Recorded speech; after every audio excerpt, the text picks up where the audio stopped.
ዝማሬዎችም የእምነቱ ተከታይ የሆኑም ያልሆኑም ሰዎች ይሰሙታል። ስለዚህ እንደ ዋነኛ ምክንያት ብለህ የምታስበው ነገር ምንድን ነው? ብዙ ሰዎች ያገኛለሁ፣ ይነግሩኛል።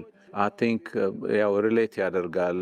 መቼም ሰዎች ሆነን ስንኖር ከሪያሊቲ ውጭ የሆነ ነገር አንዘምርም፣ አናቀርብም አይደል? አይ ቲንክ ያ ሪሌት ያደርጋል ብዬ አስባለሁ።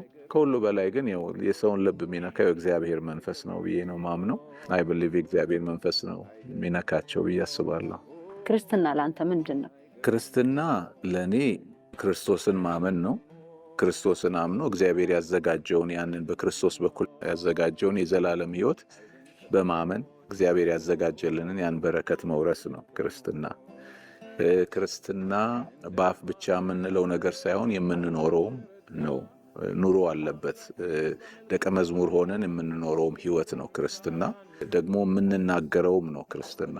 መልካም ዜና ስላለው ውስጡ ያንን እኛ የቀመስነውን ነገር ሌሎች እንዲቀምሱ በመዝሙራችንም ቢሆን በስብከታችንም ቢሆን ከሰዎች ጋር ባለን ግንኙነት የምንናገረውም ነው ክርስትና።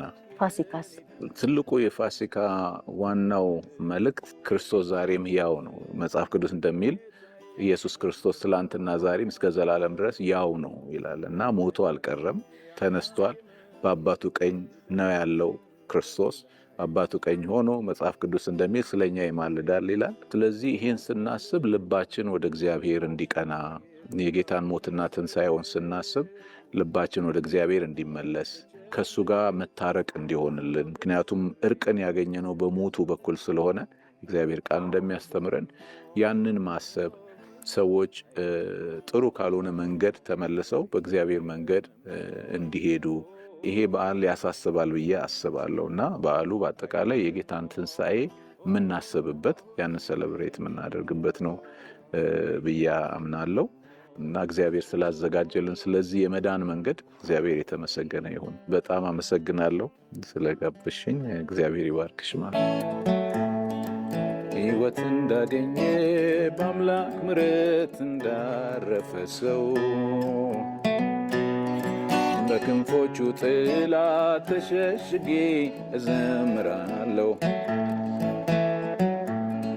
በአይነቱ የተለየ ሰማያዊ ፍቅር ይዞኛል።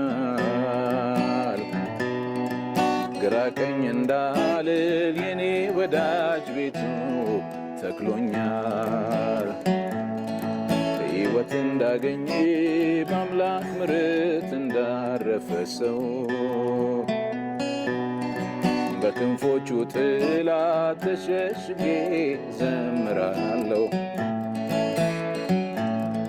በአይነቱ የተለየ ሰማያዊ ፍቅር ይዞኛል።